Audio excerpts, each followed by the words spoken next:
¿Qué tal, profesor? Muy buenas noches. Mi nombre es Roger García Orihuela. Yo soy integrante del equipo número 4, ¿no? El grupo número 4. Bien, hoy día vamos a dar, prácticamente vamos a dar del informe final del laboratorio número 4, que era modulación y demodulación en AM y FM. A ver, como siempre ya venimos realizando el grupo, el trabajo nos dividimos de manera equitativa entre los cuatro integrantes que formamos el grupo 4. En caso de este laboratorio, a mi persona le ha tocado todo lo que es la parte introductoria, hablar un poquito del objetivo, la teoría, hablar también de la experiencia en sí, cómo llevamos a cabo el laboratorio, y también hablar un poquito de la recopilación de datos, ¿no? Que se ha visto en el laboratorio. A ver, comentarios generales, se puede decir, ¿no? Que en realidad, a ver, primero acá muestro toda la parte introductoria y empezamos acá. Como objetivo, ¿no? Introducción como objetivo central de este laboratorio fue, pero como los demás laboratorios también que hemos tenido, es comprender, ¿no? Comprender, analizar y contrastar el comportamiento teórico con el comportamiento real, con el comportamiento que uno puede ver, ¿no? De manera física, se podría decir, claro, no tocar porque no es tangible, pero por lo menos de verlo, ¿no? Ya sea en este caso a través de una pantalla, podemos ver cómo se puede simular, cómo se puede mostrar toda esa teoría que muchas veces la pasamos ahí escuchando en clase, practicando, resolviendo. Ese objetivo en realidad es muy interesante para uno como estudiante, porque de netamente práctica, que es un cuaderno, verlo así de forma, como digo, ya más apegado a la realidad es muy diferente. Y para mí, más allá del objetivo que se busca, ese sería uno de los objetivos principales que se busque en un alumno, que sea consciente un poquito más de ver cómo funciona el mundo real, se podría decir, ¿no? Y también, pues, ¿no? De por medio está el tema de comprender, el tema de la modulación, la amplitud, la frecuencia, ¿no? Ver cómo funciona cada onda, ver qué alteraciones tendría, si sucede tal cosa, no sucede tal cosa, por qué se presenta ruido en algunos tipos de o sea, comportamientos con ruido. Eso también es lo que se busca como objetivo en el presente laboratorio, al igual que los demás, pues, ¿no? Porque siempre tratamos de apegarnos a lo más real posible, o sea, a la forma más ideal posible. ¿Bien? ¿Qué más les puedo decir, no? A ver, ambas, en este caso M como F, nos permiten, ¿no? Transportar información eficientemente, pero lo hacen bajo principios completamente distintos. Uno tiene lo suyo, tiene sus características, tiene su forma de cómo trabajar, podría decirse. En cambio, el otro tiene una manera muy distinta. ¿Ya? Uno es superior al otro. Vamos a detallar cada uno de ellos en qué sentido, por qué y para qué, ¿no? Y bueno, esa gran diferenciación se vio claramente en este laboratorio número 4, el cual en verdad nos aclaró muchas dudas que teníamos como estudiantes. Para iniciar, ¿no? El trabajo, primero configuramos la portadora sinusoidal, verificamos su forma de onda, osciloscopio, programamos todas las condiciones que nos dieron en el generador de funciones, en el osciloscopio, y en base a eso ya empezamos, pues, ¿no? Empezamos a fluir, como quien dice, en nuestro laboratorio. Bien, ese puede ser un panorama general y un poquito también hablando del objetivo, ¿no? Ahora, acá como introducción he puesto, ¿no? Que la modulación y la demodulación son técnicas analógicas ampliamente utilizadas para transmisión eficiente de información a través de canales de comunicación. En la modulación AM, la amplitud de la portadora varía proporcionalmente a la señal moduladora, mientras que en FM la información se representa mediante cambios en la frecuencia instantánea de la portadora, manteniendo su amplitud constante, ¿no? Bueno, ahí también se puede leer alguna cosa más. Como objetivos también, más allá de lo que ya mencioné, también bueno, aquí en el informe final se ha puesto, ¿no? Comprender y analizar el comportamiento teórico y práctico de la modulación y demodulación analógica AM y FM. Eso es algo que había comentado un poquito, ¿no? Más que todo queremos buscar esa forma de cómo funciona. También identificar el principio de funcionamiento de la modulación AM, FM, examinar las ecuaciones, analizar el espectro de frecuencias y también, ¿no? Explicar los métodos de modulación coherente y no coherente. O sea, ver por qué pasa esto, ver por qué pasa lo otro y así. En la parte teórica se detalló con bastante claridad se puede en el informe previo, por ende quiero netamente basarme, en este caso, hablar un poquito de lo que se nos pide, bueno, como informe final, el cual es acá. Esto creo que nos interesa más, la descripción de la experiencia. Ojo, no estoy diciendo que es menos importante, claro que sí, sino que estoy diciendo que ya lo hablamos en el informe previo porque ahí se detalló claramente la teoría. Vamos acá, vamos a comentar un poquito de la experiencia, de la descripción.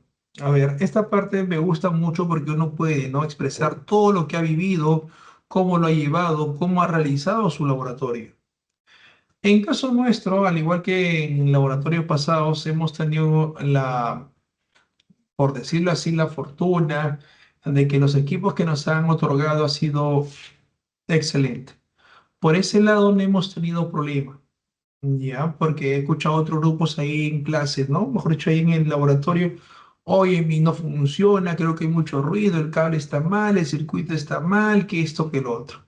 En caso nuestro no ha pasado eso y en verdad esa es una, no voy a llamarlo ventaja, pero es algo bastante satisfactorio porque es interesante, ¿no? Cuando tú armas tu circuito, programas todo el osciloscopio virtual, generador de función, de todo lo que se te pide, ¿no? Con todas las características posibles y le das como que, a ver, ¡pum!, que corra. Y cuando sale, ¿no? Cuando sale esa gráfica que uno busca, que uno espera, porque ya de una otra manera lo ha revisado también, porque para qué mentirle, ¿no? Ya hay informes antiguos, el cual nos sirve como guía para todos, incluyéndonos a nosotros también. Y muchas veces pensamos que eso es tan correcto, ¿no? Pero claro, metemos nuestros datos a lo que se nos pide y vemos que tiene una semejanza bastante aproximada, pues ya es una ayuda bastante, es como que perfecto, nos salió genial, pasemos al que sigue. Por ese lado, mi grupo no ha tenido ningún tipo de inconveniente. Como le comento hasta el momento en temas de el equipo, nos ha tocado perfecto. Eso sería mi punto de partida. Segundo, ha habido momentos en el cual quizás por el tema de la premura de tiempo sí se nos ha ido un poquito el tema del armado de circuito. Eso ya nada tiene que ver con el equipo, no hay falla, más que todo falla de nosotros mismos. Pero como somos cuatro en este caso y todos estamos ahí trabajando en conjunto, estamos pendientes, basta que algo nos salga en una, ¿no? A ver, yo lo reviso acá, tú allá, nos distribuimos el trabajo, uy, acá estaba el error. Ese es lo bueno de este equipo de trabajo que se ha armado. No, no hay mucha discrepancia en el tema que, oye, mejor yo trabajo acá si no sabes, ¿no? O sea, no hay ese tipo de desigualdad. Eh, Siempre nos apoyamos, siempre como que la corrección se hace como también con mucha sutileza, se podría decir, ¿no? Oye, te equivocaste acá. Es muy diferente a que me digas, no, ten cuidado, bueno, qué sé yo. Esa cosita no se de mi equipo y en verdad es genial trabajar con compañeros así, porque con toda confianza tú le puedes preguntar, ¿no? No hay ese miedo, ese recelo de decirle, oye, un favor, ¿por qué lo conectas acá? ¿O por qué tiene que ser así? No hay. En cambio, ahí con toda confianza, oye, ¿por qué esto? ¿Me puedes explicar un favor? Y perfecto. Eso también se ha visto y es algo que rescato de este equipo de trabajo. Oye, ¿por qué comentas esto? Porque en realidad tiene que ver con la descripción de la experiencia. O sea, la experiencia no solo es netamente el cálculo matemático. La experiencia para nosotros como estudiantes también es el tema laboral, el tema del compañerismo, porque al fin y al cabo cuando desempeñamos un trabajo ya en el campo, mucho va a depender también del equipo de trabajo que tengas al lado tuyo. Eso le comento porque ya tengo compañeros que están laborando y yo todavía no estoy laborando en el rubro, sí en otros trabajos. Y me comentan, pero no, oye, va a depender mucho de tu equipo de trabajo que armes, me dicen, porque a veces hay mucho tema de celos, hay grupos ya cerrados, lo llaman, ¿no? Grupos que como que quieres encajar y no puedes por ser nuevo, por ser de acá, por ser de allá, etcétera, etcétera. ¿No? Y por eso justo aprovecho este momento porque, como recalco, describir la experiencia también, eso es parte de la experiencia. ¿Qué más le puedo comentar de la parte? Bueno, empezamos con los circuitos. Fueron 17 circuitos, bueno, 17 apartados, de los cuales solo se armó alrededor de 13 circuitos, porque habían tres mayormente teoría. Hubo algunas discrepancias en teoría, eso sí, porque algunas preguntas, ¿no? Porque acá siempre terminas AM o FM, te boto un manotario de preguntas. Ahí sí discrepamos en algunas preguntas porque uno planteaba su justificación de por qué es así o por qué no es así. Pero al final lo que me gusta es que llegamos a un consenso, ¿no? Más allá también de buscar cuál es la respuesta correcta y ese encontrar, ¿no? La respuesta correcta era como que el plus. Ese te decía, ah, ya no, tú tienes razón y tú te has equivocado. Pero como de recalco, o alguien que tenía la razón aclaraba para todos y quedamos como que todos contentos. Eso también yo incluyo como parte de la experiencia. Ahora, referente a netamente los cálculos, las gráficas que se ha visto, hemos quedado bastante satisfechos porque, como digo, hemos hasta incluso, más allá de poner los datos como nos piden, hemos probado con otros datos y veíamos, ¿no? Cómo cambia la gráfica, qué está pasando, y eso también es muy interesante, porque uno ya va intuyendo, va aprendiendo, pues, ¿no? Para más adelante. Supongamos que estamos en otro campo de estudio y recuerdo, haya este desplazamiento o este desfase pasa por algo. ¿Y por cuál era? Quizás por agrandar la frecuencia, por las divisiones, y ya vas por ahí como que recordando tu laboratorio, tu práctica que haces. Bueno, ¿qué más le puedo comentar de la descripción? También, bueno, el docente siempre está ahí dispuesto para ayuda. También yo creo que es justo incluirlo acá en la descripción de experiencia. Nos gusta su trabajo, más allá que es nuestro profesor, pero no me enfoco por ese lado, ¿no? O ya que como docente siempre está ahí preguntando, en esta ocasión sí también nos apoyó bastante, porque nos sacó algunas dudas que teníamos encima. En verdad, eso se agradece mucho porque no todo docente hoy en día quizás tenga esa paciencia. Ya, eso lo quiero dejar también, ya que este es un video que estamos grabando, quiero dejarlo ahí como descripción de la experiencia. Bien, continuando con la parte que a mí me ha correspondido, tengo que hablar ahora sobre los principales, no principales, sino con la recopilación de valores recabados, ¿no? En este laboratorio. Para eso yo he visto más factible poner la foto de los resultados gráficos que se ha visto acá. He detallado cada uno con el título, por ejemplo, cuando empieza acá, ¿no? 5.1, que es el apartado 5 y la primera gráfica. Acá empezamos con el principio de la modulación AM. Acá pues no hemos puesto nuestros datos, lo que se nos pedía en el osciloscopio, lo que se nos pedía, también en el apartado más que todo para simular todo el trabajo, pues, ¿no? Y en este caso, perdón, listo. Como podemos ver, no se nos pedía en el primer gráfica que el osciloscopio lo acomodemos a los datos que nos piden ahí. Entonces, bajo ese criterio, ¿no? Base, tiempo, canal A, perdían 500 milivoltios por división, corriente alterna, y obtuvimos esta gráfica como resultado, ¿no? A lo cual nos salió perfecto, como le comento, ¿no? Nos hemos guiado también de ya de trabajos anteriores de compañeros que también han pasado por acá, han hecho este tipo de trabajo, y, y pues comparando con eso nos ha salido bastante bien y eso es una alegría tremenda porque te da hincapié para avanzar, también te da hincapié para corroborar, pues, ¿no? Porque que no te salga la primera en verdad es un poquito complicado porque ya te quedas con ese de, wow, si no me salió la primera, ¿cómo será el resto? ¿No? Y ahí está. En el caso de la segunda gráfica, ahí nos han pedido, ¿no? Nos habían pedido que midamos el canal A del osciloscopio de la señal en el terminal de la medición AMOUT, seleccionada, ¿no? Por el mismo parámetro del osciloscopio, a lo cual también obtuvimos una gráfica satisfactorias. En el tercer caso no nos indicaron que introduzcamos la portadora y la señal de modulación en el modulador. Y bueno, después de cumplir con todas las características, nos ha salido tengo una gráfica bastante clara, ¿no? Que se nos pedía en ese momento. ¿Cómo podemos escribir estas señales? Pues en la salida aparece la señal portadora modulada en amplitud y también la señal de salida y la señal de útil se diferencian en el signo. Eso es lo que nos deja como previo, bueno, como conocimiento de esta primera parte del laboratorio. En el segundo circuito que se nos pide, acá también se ha detallado, acá está el grado de modulación, acá lo que hemos obtenido ajustando todos los datos a lo cual se nos ha pedido, obtenemos acá, ¿no? Ahí está. Se nos había pedido la amplitud uno de 10, 20%, 400, mil y pico, pico, 10 kilohertz, y la gráfica nos sale de esta manera, el cual nos deja una clara evidencia de lo que se nos estaba pidiendo.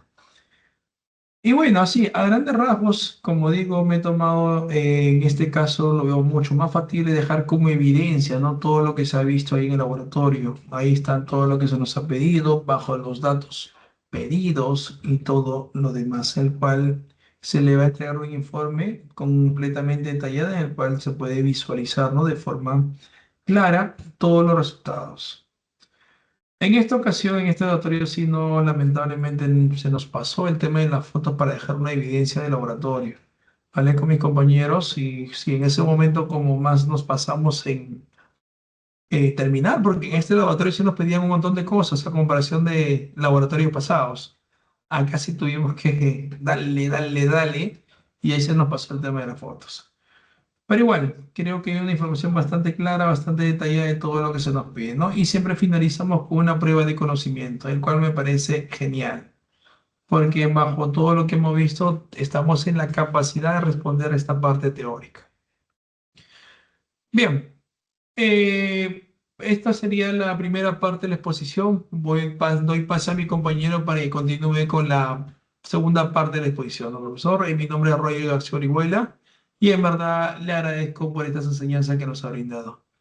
Buenas noches y doy paso a mi compañero. Gracias. Ya. Buenas, profesor. Yo soy Esteban Juan Barroto Corpus y continuaré con la parte del informe final 4 con respecto al cuestionario de AM, FM y las conclusiones. La primera pregunta del cuestionario de AM tenemos: ¿qué procedimientos se emplean para la modulación en amplitud? Nosotros marcamos modulación en amplitud simple, modulación de banda lateral única y modulación de doble banda lateral. Acá pues lo que tenemos son los métodos principales de modulación en amplitud simple y pues hemos puesto la de banda lateral única y de doble banda lateral, ya que esos son los que se emplean porque van a adaptar la señal modulada a diferentes necesidades técnicas. Por ejemplo, la modulación de amplitud simple se va a emplear porque es simple de generar y de modular, ya que solo se va a requerir que multipliques la señal mensaje con una portadora de alta frecuencia. Además, es compatible con receptores convencionales, lo cual va a facilitar su uso en aplicaciones como radiodifusión, y también se va a justificar porque tiene un bajo costo, sencillez y amplia disponibilidad de equipos. Y ahora también la de modulación de banda lateral única se va a utilizar porque va a mejorar significativamente la eficiencia del espectro y de la potencia, pues ya que esta va a eliminar la portadora y una de las bandas laterales, dejando solo una. Y eso es lo que va a reducir el ancho de banda a la mitad y disminuye la potencia necesaria para poder transmitir la misma información. Bueno, esto se va a justificar en aplicaciones donde el ancho de banda es limitado, como en comunicaciones de radioaficionado, radiotelefonía y enlaces de larga distancia. Y el último de modulación de doble banda lateral, ese pues se va a emplear cuando se va a desear eliminar la portadora para poder ahorrar potencia. Aunque también transmiten en ambas bandas laterales. Esto va a ser útil como paso previo a la generación de banda lateral única y en sistemas donde se va a necesitar una mayor eficiencia energética, sin tanto de requerir de resistores tan simples como los AM convencional, y se justifica porque va a ofrecer un equilibrio entre la eficiencia y la complejidad. Pasamos a la siguiente pregunta, que es: ¿qué se modula durante la modulación en amplitud? Ahí marcamos la amplitud de la señal portadora. Ajá. Eso va a corresponder a esa respuesta porque durante la modulación en amplitud AM se va a modificar la amplitud de la señal portadora y va a estar en función de la amplitud instantánea de la señal de mensaje, donde pues la frecuencia y la fase de la portadora van a permanecer constantes Y la amplitud es lo único que va a cambiar. ¿Va a aumentar o va a disminuir? Siguiendo la forma de la señal moduladora. La tercera pregunta, ¿en qué tipo de modulación se va a suprimir la portadora por completo? Bueno, nosotros marcamos en modulación de banda lateral única. También se cumple en modulación de doble banda lateral, pero bueno, en el cuestionario solo nos permitía marcar uno. Y pues bueno, ese es el que nos consideró como correcto. Y pues en la modulación de banda lateral única, SSB, más conocido, se va a suprimir la portadora para poder ahorrar potencia y reducir el ancho de banda, ya que la portadora no contiene información y las bandas laterales son suficientes para reconstruir la señal original. Al transmitir sobre una banda lateral, pues se va a eliminar la portadora, la modulación se vuelve mucho más eficiente espectral y energéticamente, lo cual se va a justificar en sistemas donde el espectro sea limitado o costoso. Por ejemplo, en radiocomunicaciones de larga distancia, conocidos como HF, radiotelefonía marítima, aeronáutica, donde el canal va a ocupar un espacio reducido y el espectro debe aprovecharse al máximo. Enlaces militares y de emergencia, ya que van a requerir comunicaciones eficientes con mínima potencia y radioaficionados, donde se va a tener pues bandas estrechas, porque las bandas asignadas son pequeñas y debe evitarse el uso innecesario de ancho de banda. Continuando, ¿qué describe el grado de modulación en el procedimiento de modulación en amplitud? Ahí marcamos la relación que mantiene la amplitud de la señal de modulación con la amplitud de la portadora. Sí, eso se va a justificar porque, pues, bueno, el grado de modulación describe la relación entre la amplitud de la moduladora y la amplitud de la portadora, porque este parámetro determina qué tanto va a variar la amplitud de la portadora durante el proceso de modulación AM.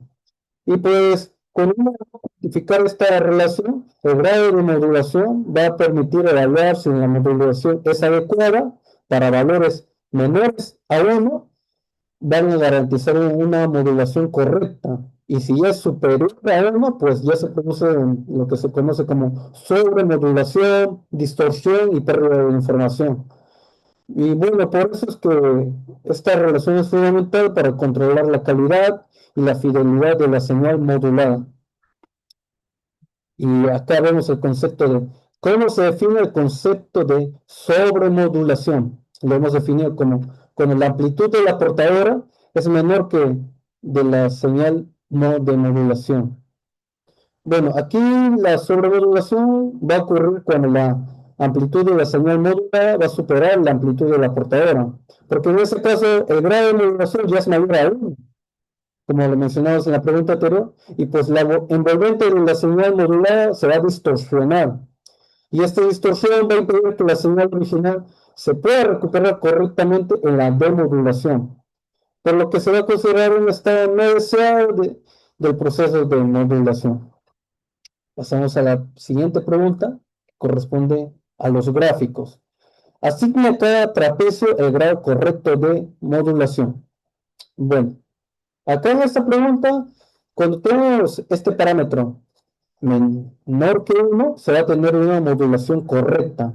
El trapecio se ve cerrado, como apreciamos aquí, y bien formado, sin tocar la base, y esto indica que el envolvente no se invierte, por lo que no hay distorsión y la señal se puede demodular correctamente. Ya cuando llega a 1, ya se tiene una modulación al 100%, donde el trapecio toca exactamente la base inferior, y esto va a indicar el límite máximo sin distorsión, y el envolvente llega a 0, pero aún no se va a invertir.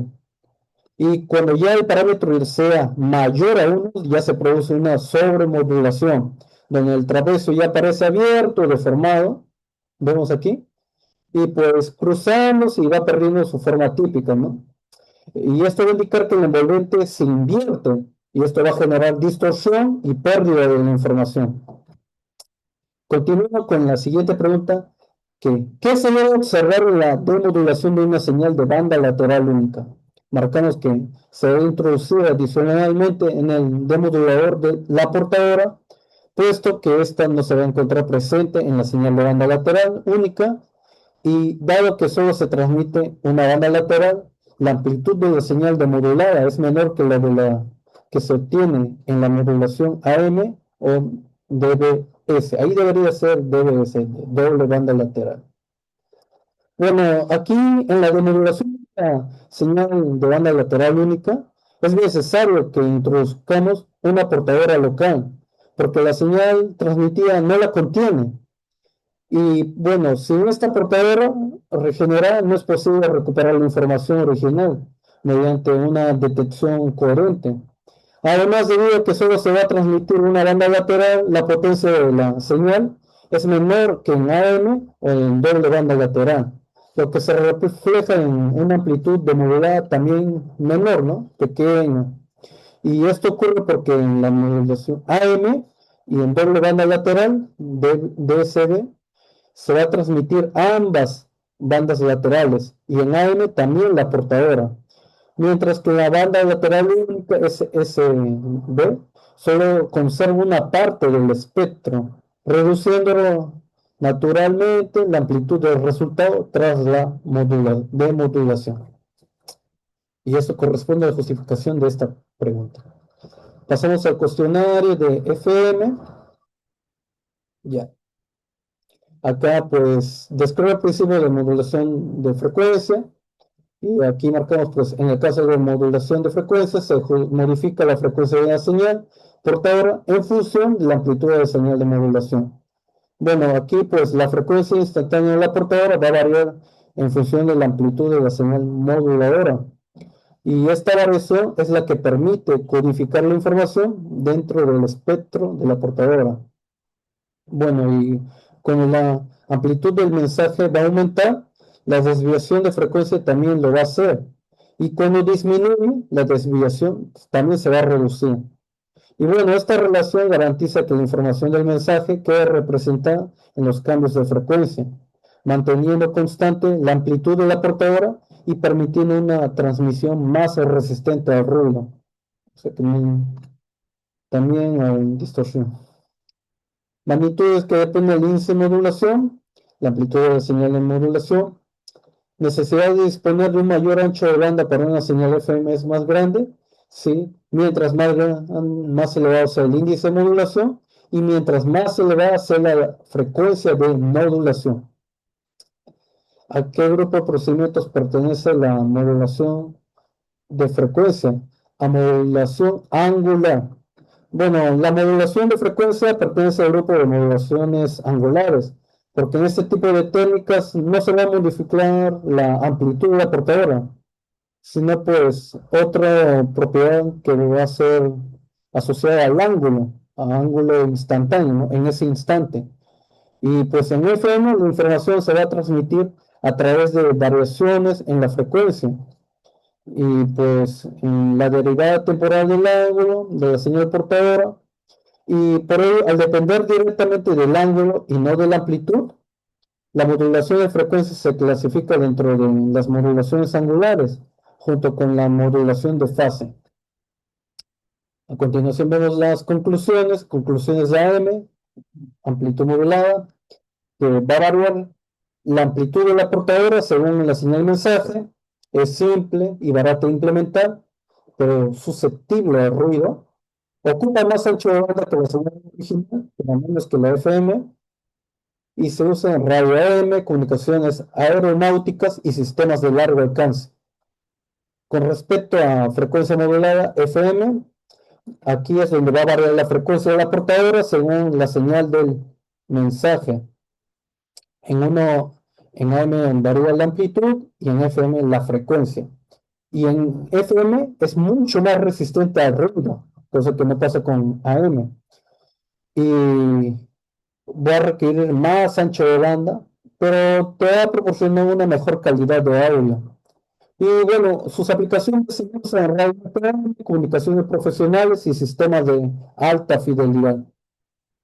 Ya, bueno, ahora de modulación AM se va a recuperar la señal midiendo las variaciones de amplitud. Es sencilla, pero sensible al ruido Y la demodulación FM, pues se va a extraer la señal detectando cambios en la frecuencia y ofrece una calidad y alta inmunidad al ruido. Bueno, esto corresponde a mi participación. Hemos recuperado de el coach, de Frakis, Fundamentos de Sistemas de Comunicaciones, y del Hiking, Sistemas de Comunicaciones, el cuarta edición, y otros libros que pues agregaron mis compañeros. Bueno, profesor, todo eso corresponde a mi participación con respecto al cuestionario AM y FM y conclusiones. Gracias.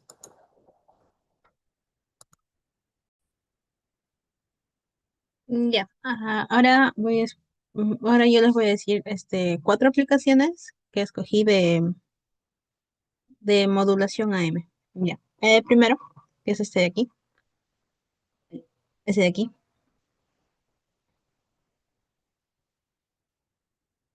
Ya. El primero es radio AM comercial, o sea, la radiodifusión. Es la aplicación más conocida de la AM. Aunque hoy tenemos FM y radio digital, AM sigue siendo importante para noticias, deportes, comunicación y comunicación de larga distancia.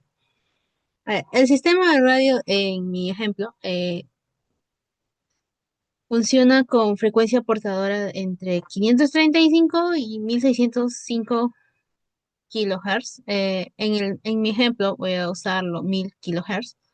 La banda de audio es de 20 Hz a 5 kilohertz para voz y música. El índice de modulación es el 80%. Es típico para evitar sobremodulación.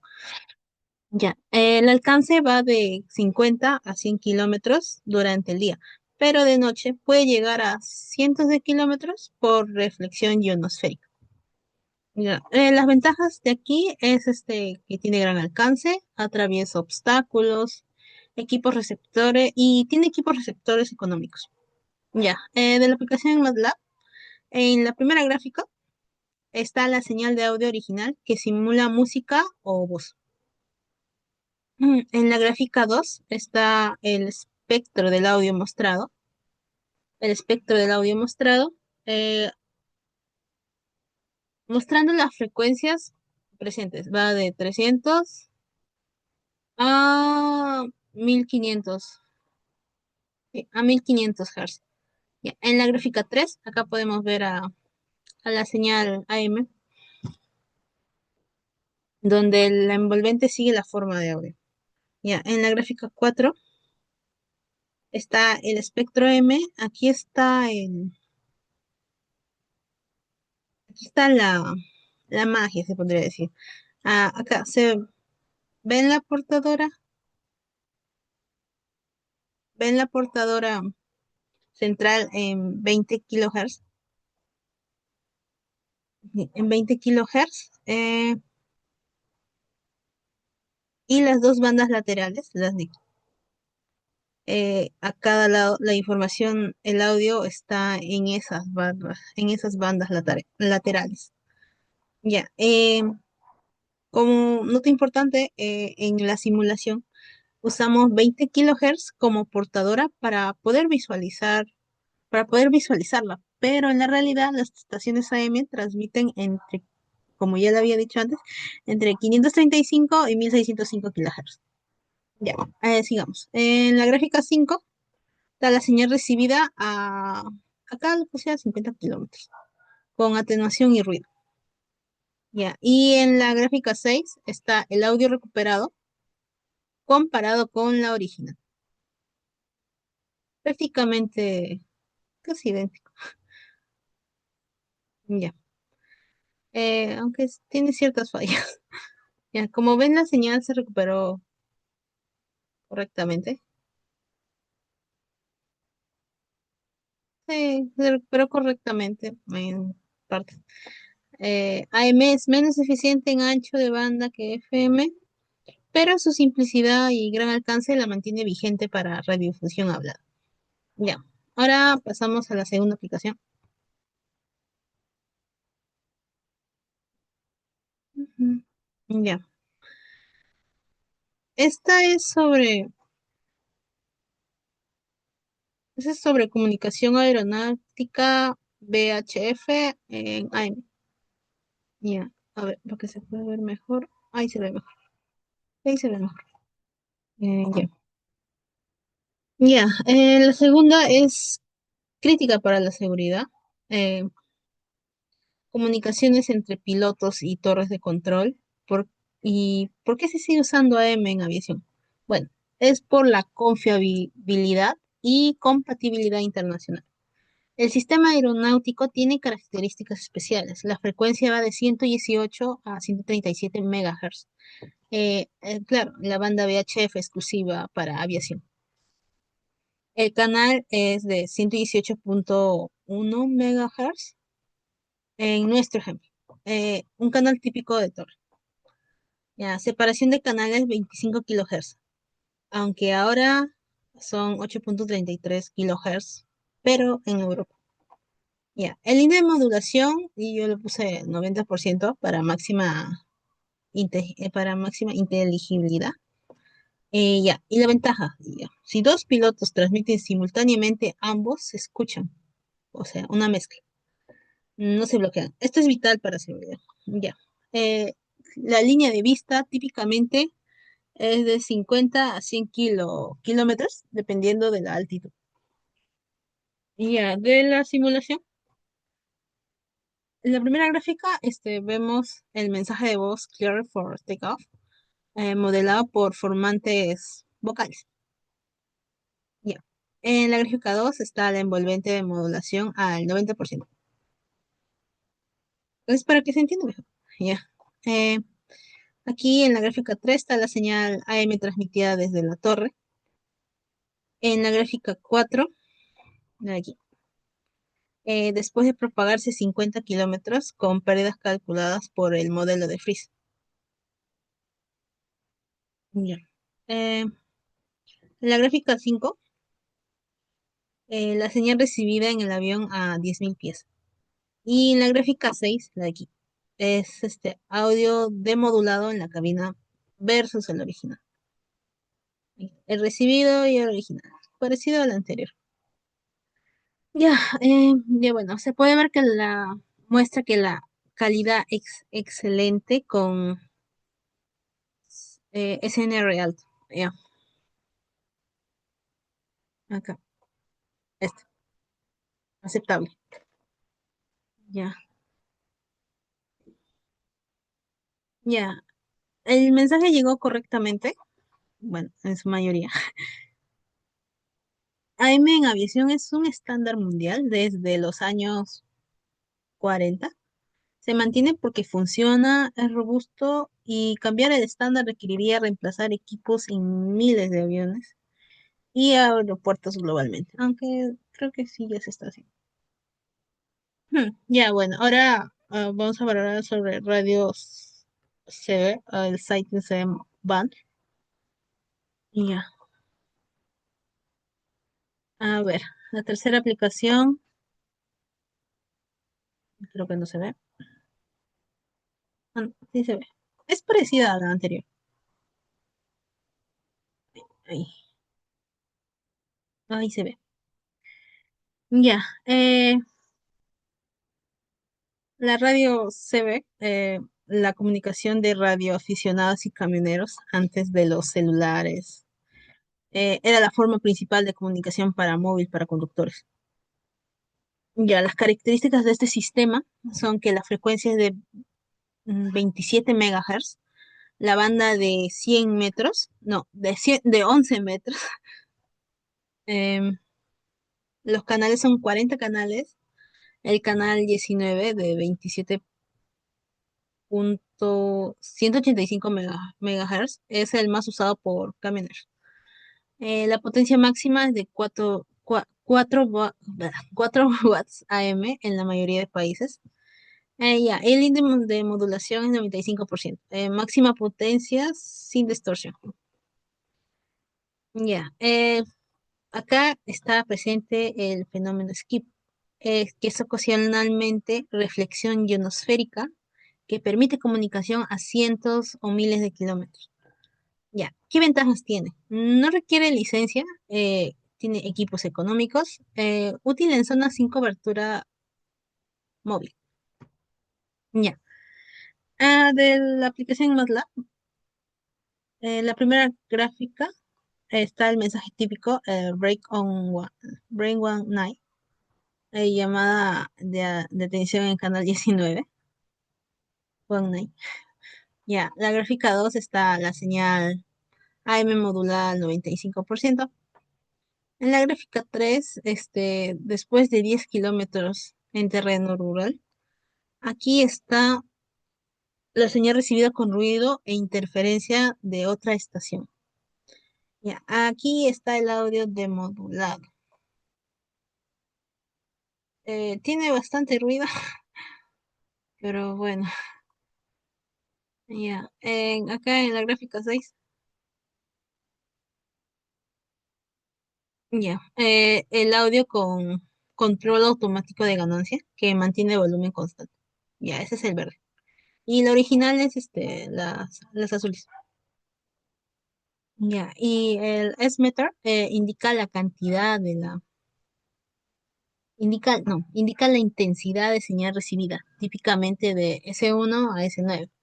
Aunque los celulares han reducido su uso, este sistema sigue siendo popular en transporte de carga, en vehículos 4x4 en zonas remotas y como hobby de radioaficionados. Es especialmente útil donde, como ya había mencionado, no hay señal de celular. Ya, ahora por último, la aplicación más crítica, comunicaciones de emergencia en el mar. Aunque GMDSS Digital está reemplazándola, 2182 kHz sigue siendo monitoreada para SOS. Ya, a ver.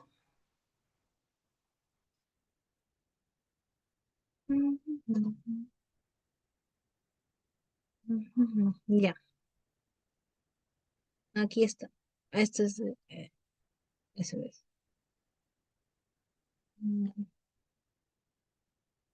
Ya, ahí se logra ver. Ya, funcionamiento de este sistema, el sistema de socorro marítimo. La frecuencia va de, como ya mencioné, 2182 kHz, frecuencia internacional de socorro, ahora complementada por 156.8 MHz VHF. Ya, la banda es medium frequency, de 300 kHz a 3 MHz. Ya, el código es SOS en Morse, el más reconocido universalmente. Ya, el índice está al 100% para máxima potencia de emergencia. El alcance es de 100 a 300 kilómetros de día, más de 1000 kilómetros de noche.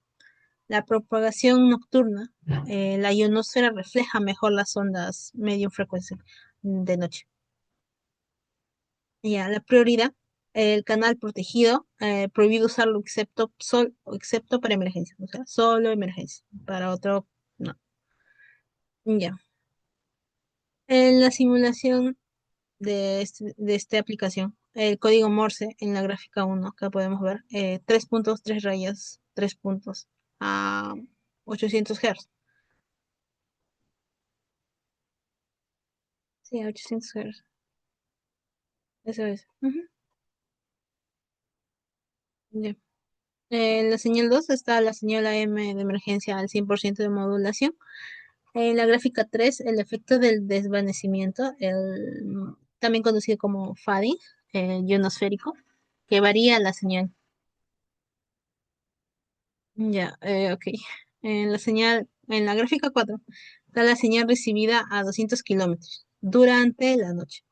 Ya, en el gráfico 5 está el audio demodulado con umbral de detección. Ya, y en la última gráfica, duración de símbolos detectados.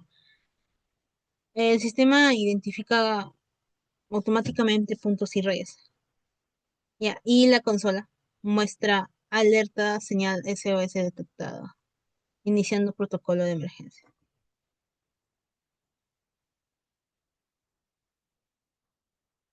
Mm, Aunque creo que había una falla. Pero bueno, en realidad eso debería decir el código. Bueno, pasa a veces. Ya, ay. Ya, bueno, el detector debió identificar correctamente el SOS, aunque hoy tenemos Emergency Position Indicating Radio Beacon, el satelital. El SOS en 2182 sigue siendo una red de seguridad monitoreada mundialmente. Ya, en resumen, la modulación AM, inventada hace más de 100 años, sigue siendo fundamental en radio comercial, por su largo alcance y bajo costo, aviación por confiabilidad y estándar internacional. La radio se ve por simplicidad y uso sin licencia. En las emergencias marítimas por propagación confiable sobre el agua. ¿Por qué se sigue utilizando el AM? Simplicidad de implementación, receptores económicos, compatibilidad con equipos antiguos y propagación predecible. Ya, sus desventajas es menos eficiencia, menos eficiente que FM en ruido, usa más ancho de banda que SSB, requiere más potencia que, que otros métodos digitales. A pesar de sus limitaciones, AM seguirá en uso durante décadas en aplicaciones donde la simplicidad, compatibilidad y largo alcance son prioritarios. Gracias.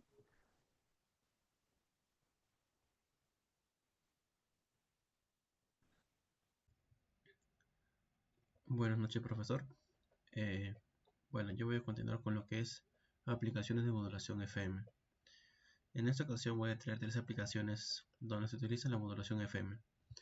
En un primer caso, pues vamos a ver lo que es la telemetría, un sistema de telemetría, sistema de telemetría de sensores con modulación FM. Específicamente vamos a utilizar tres tipos de sensores: un sensor de temperatura, un sensor de presión y un sensor de vibración, donde acá se especifica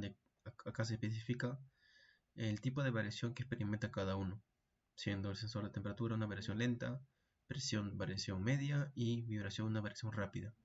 O sea, a su nos referimos al, al cambio de valores al cambio instantáneo de valores que se puede generar dentro del mismo sensor. O sea, sus valores que se pueden obtener. Con respecto a la modulación, pues acá tenemos los parámetros de siempre: la frecuencia de muestreo, la frecuencia de portadora, el índice de modulación. En este caso, pues es una modulación FM, así que vamos a utilizar un índice de modulación de 100. También tenemos el método de tiempo. Aplicamos lo normal, o bueno, lo clásico, lo que es la normalización. Luego aplicamos una multiplicación por división de frecuencia. La idea es, de las señales que se obtienen, pues esta multiplexarlas, utilizar una multiplicación por división de frecuencia. A esta señal multiplexada, pues vamos a multiplexarla, obviamente, ¿no? Esta señal, pues obtenida, acá se le aplica la multiplexación adecuada. Se le aplica la modulación FM. Acá vamos a simular un espectro de ruido, la adición de ruido al canal y la demodulación respectiva.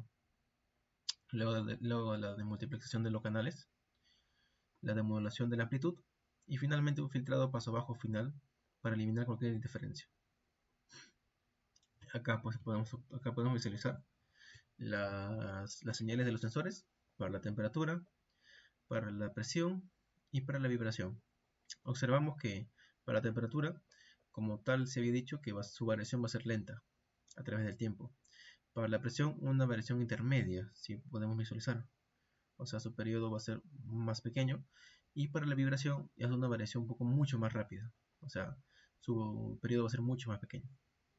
Acá en negro observamos la señal multiplexada, utilizando la multiplexación por división de frecuencia. Acá obtenemos la señal modulada FM. Y pues acá podemos observar las señales recuperadas. Vemos que son ciertamente similares. Y eso es, ¿no?, lo que se obtiene. Luego acá tenemos, acá observamos el espectro que se genera. el espectro de la señal FM, el espectro de la señal multiplexada, con las magnitudes en las frecuencias dadas, y el espectro de la señal demodulada. Luego pasamos a otro sistema, el sistema de modulación FM con ruido y limitador de amplitud. En este caso, pues acá vamos a poder verlo en MATLAB, en la aplicación. Acá tenemos, bueno, hacemos lo mismo, o sea, tenemos los parámetros de siempre, la frecuencia de muestreo, el vector de tiempo, frecuencia portadora, la frecuencia en este caso tema ya señal mensaje, y una diferenciación de frecuencia. Acá, bueno, acá agregamos este aspecto, porque vamos a manejar como tal una señal FM. Simplemente que en este caso se le va a agregar ruido y además se va a agregar un limitador de amplitud. Y para ese caso, pues, acá tenemos el canal de ruido, el limitador de amplitud, y pues también la demodulación correspondiente, y también utilizamos un detector de envolvente usando otra forma de Hilbert, un filtro paso bajo para recuperar el señal mensaje, también para eliminar cualquier interferencia, y acá eliminamos la componente de C y normalizamos respectivamente. De esto, pues acá lo corremos el código y nos va a arrojar nuestra gráfica respectiva, que son 3 gráficas. ¿Por qué nos arroja 3 gráficas? Porque acá también aplicamos un análisis de rendimiento para cuando se utiliza un limitador y para cuando no se utiliza el limitador. Se aplica una comparación de errores y también se obtienen métricas de rendimiento. Con respecto a las métricas de rendimiento, pues acá tenemos los valores, los parámetros que se utilizan. Por ejemplo, acá la frecuencia de portadora, la frecuencia de mensaje, deviación de frecuencia, índice de modulación y la señal de ruido, y la relación señal a ruido del canal que es 10 decibelios. Acá la salida que se obtiene, el coeficiente de correlación que se visualiza con limitador y sin limitador, y el error cuadrático medio que se puede visualizar. Luego, de acá tenemos la primera señal. Luego tenemos los valores, ¿no? Las gráficas correspondientes. Espero que voy a minimizar esto para poderlo visualizar mejor. Ya está. Tenemos la señal mensaje original, la señal FM con ruido, bueno, agregado un ruido gaussiano, y el espectro que se puede visualizar en las frecuencias y las magnitudes que vemos acá, los picos que se generan en ciertas frecuencias. Luego acá también visualizamos la señal FM con ruido y la señal limitador, bueno, la señal cuando ya está el limitador adecuado, bueno, cuando ya se aplica lo que es el aspecto del limitador. Acá la comparación de la señal sin limitador y con limitador, y eso es lo que tenemos. Acá una señal diferenciada. Acá también tenemos la envolvente detectada, por ejemplo, la envolvente que da acá, que podemos visualizar. La señal demodulada, que se asemeja, ¿no? En lo que, bueno, yo podría decir que se asemeja a la gráfica cuando se utilizan los diagramas de ojo.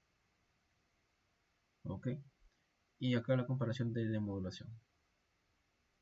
Acá vemos la señal original, sin limitador y con limitador. Luego de eso, pues acá podemos ver la siguiente imagen. El aspecto de error, como este va variando, tiende a oscilar el error entre 0.5 y menos 0.5. Luego el error sin limitador, pues aún tiende a oscilar mucho más, alcanzando valores de hasta 0.8, hasta 0.9 y menos 0.9 hasta menos 0.8. Y comparación con error, bueno, comparación de error absoluto, pues acá tenemos la comparativa. Y con respecto a la figura 3, pues acá ya hacemos un cuadro comparativo de la señal, la relación señal a ruido de entrada y la relación señal a ruido de salida para 3 aspectos. Para un sistema FM sin limitador, con limitador y de referencia. El de referencia es el ideal. El con limitador vemos que este tiene un aspecto curviado polinomial, y el con limitador pues tiende a ser horizontal con ciertos picos, pero un pico proveniente, un pico considerable, pues para una señal a ruido de entrada de 8 decibelios y obteniendo aproximadamente 11 decibelios señal a ruido de salida. Y para finalizar, pues acá tenemos lo que es un sistema, bueno, un enlace de microondas analógico utilizando modulación FM. Acá se utiliza nuevamente la multiplicación por división de frecuencia. Acá tenemos lo que son canales de voz para este ejemplo. Se aplica lo mismo: parámetros del enlace, parámetros del sistema de microondas, generación de canales de voz, en este caso es la diferencia, las señales de voz simuladas, las frecuencias portadoras que se van a generar acá, y la modulación pues AM double sideband, o sea, se va a utilizar una modulación de doble banda lateral, pues en este caso con portadora suprimida. Se va a multiplexar la señal. Acá ya se visualiza de que se va a multiplexar por división de frecuencia. Se aplica una multiplexación por división de frecuencia. Acá se aplica una preénfasis, que su objetivo de la preénfasis es pues mejorar la señal a ruido, bueno, mejorar la relación señal a ruido en altas frecuencias. También, bueno, acá no se visualiza lo que es de la de énfasis, o otra, bueno, del preénfasis también tiene su contraparte. Para la parte de la transmisión. Luego existe otro para la parte de la recepción. Eso se habla un poco más a detalle en el informe previo. Acá tenemos la modulación FM de la portadora de microondas, el modelo de canal de propagación que se va a utilizar, y la potencia recibida, la atenuación que se le va a generar, bueno, una simulación de atenuación, y pues además el fading que se puede generar, que es el desvanecimiento de la señal. Ese desvanecimiento se genera por una interferencia destructiva entre, por ejemplo, entre diferentes, bueno, entre obstáculos que se pueden dar en la trayectoria, y esos obstáculos hacen que la señal, bueno, que la señal rebote, y cuando llegue al receptor, esa tenga un cierto desfase. Este desfase de la señal se combina con la señal que se recibe. Entonces, esta señal de cierta forma se suman. Y esta suma bien puede ser constructiva, o sea, que va a amplificar la potencia de la señal, o bien puede ser destructiva, que va a restarlo, o sea, va a atenuar la señal. También el desvanecimiento se puede generar por la atenuación, o por la atenuación generada por el ambiente, o por otros aspectos que se visualizan, por ejemplo, ya sea, bueno, también depende de la frecuencia a la cual se utilice. Entonces acá tenemos esta simulación de desvanecimiento fading, que es todo un tema pues aparte, porque, o sea, es toda una teoría correspondiente a esto. Luego tenemos el ruido de canal, potencia de ruido, amplificador y orientador del receptor, y se aplica un detector de envolvente, un eliminador de C, una de énfasis, claro, acá está el de énfasis como ya he dicho, que es el inverso del preénfasis, y una normalización respectiva. Acá pues se aplica lo mismo. Acá más que todo se utiliza, bueno, acá más que todo hay mucho código, pero es para visualizar las imágenes. Y luego para la métrica de calidad, ¿no? Esto acá lo voy a compilar. Y acá tenemos la métrica de calidad. Frecuencia del microondas. Espera. Frecuencia de microondas, distancia del enlace, 50 kilómetros. Potencia de transmitir, que son 30 decibelios por miliwatt. La pérdida en espacio libre, eso se calcula por la fórmula de Friis, o me imagino que acá se habrá calculado por una aproximación. La potencia recibida, que es menos 31.98 decibelios por miliwatt, que es una potencia, sí, bueno, digamos que es adecuada, porque una potencia recibida muy grande también puede ser inconveniente, debido al hecho de que este puede generar una no linealidad en el receptor, y esta no linealidad va a generar un aspecto de compresión. Y bueno, todo el tema de la compresión, de los efectos en las etapas del receptor, pues también es otro que no se va, bueno, otros aspectos que no se van a explorar en este video. También hay, bueno, un pequeño aclaración es de que esta potencia recibida pues también se tiene que comparar con la sensibilidad del receptor. Acá también tenemos la figura de ruido, la potencia del ruido, que se menciona 23.21 decibeles por miliwatt, y la señal de ruido, y la relación señal-ruido del enlace, 91.22 decibelios. Métricas de calidad de canal 1, canal 2, canal 3, canal 4, y bueno, los 4 canales que se utilizan, ¿no? La respectiva correlación y la respectiva relación señal-ruido. Con respecto a las gráficas, pues acá tenemos los canales que a sus respectivas frecuencias. Espera un momento. También tenemos la señal multiplexada por división de frecuencia y la señal FM transmitida, el perfil de desvanecimiento que se ha simulado y la señal recibida. Luego acá la señal demodulada que se puede obtener y la recuperación de las señales. Y finalmente, pues acá tenemos los espectros que nosotros hemos generado. Estos son de las señales FM, la señal recibida y la señal demodulada. Acá vemos sus picos en sus respectivas frecuencias. Y con eso, pues eso también está en el informe. Y eso sería todo. Gracias.